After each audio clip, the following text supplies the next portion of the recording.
Ganitong kaganda na nga ho yung countertop at kitchen namin. Nagsimula na nga din magkabit ng mga louver dito sa service area. At handa na ba kayong malaman kung ano itong ipinalagay namin? Pagkahatid nga namin sa mga bata, dumiretso na kami dito sa ipinapagawa naming bahay. At saktong 8 AM nga din kami dumating dito. Kaya naman itong si Willie, nagkakape pa. Habang inuubos na nga yan, yung mga workers nga namin gumagawa na din sa loob ng bahay. Habang inaantay nga natin matapos si Willie, i-flex ko muna itong buhok ko na bagong gupit.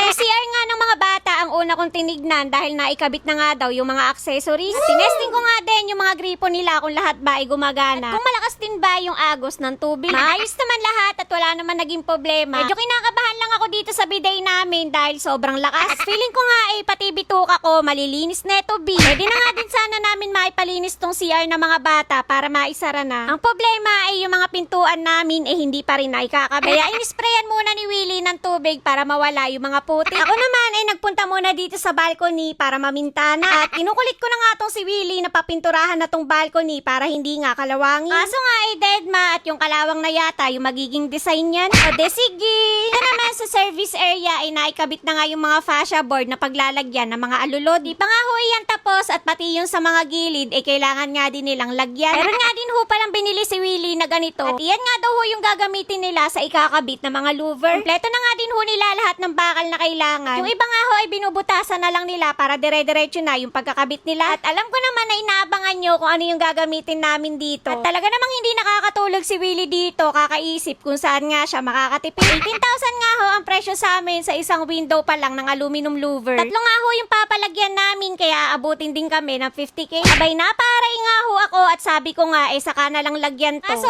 hindi talaga pumayag to si Willie. At pag may gagawin nga daw ho kasi ulit panibagong permit nga daw ho ulit. Kaya ilang araw nga ho siyang tulala kakaisip kung saan nga siya makakatipid. Kung ano yung pwedeng ilagay dito na kahit maarawan at maulanan hindi nga masisira. At ang importante lang naman hindi nga mabasa tong kusina. Lalo na pagka malakas ang ulan. At naisip niya nga daw ho itong fascia board na baka pwedeng ito na lang yung gamiting louver. Kaya to the rescue na naman nga itong mga workers namin. At no choice na naman sila, B. Ito naman tuloy-tuloy pa nga din sa pagtatabas ng sintered stone. Para nga naman mas mabilis at kabit na nga lang ng kabit. At pagbaba nga namin hetong at naikabit na yung sa bandang gilid ng countertop. Bigla nga ho akong na-excite magkape dito. At feeling ko nga masusulit namin to ng matagal bago nga kami makabili ng dining table. Hindi pa man din nga ganun katapos kinikilig na naman nga ho ako. At feeling ko nga magigising na nga ako ng maaga kung dito ba naman ako magluluto.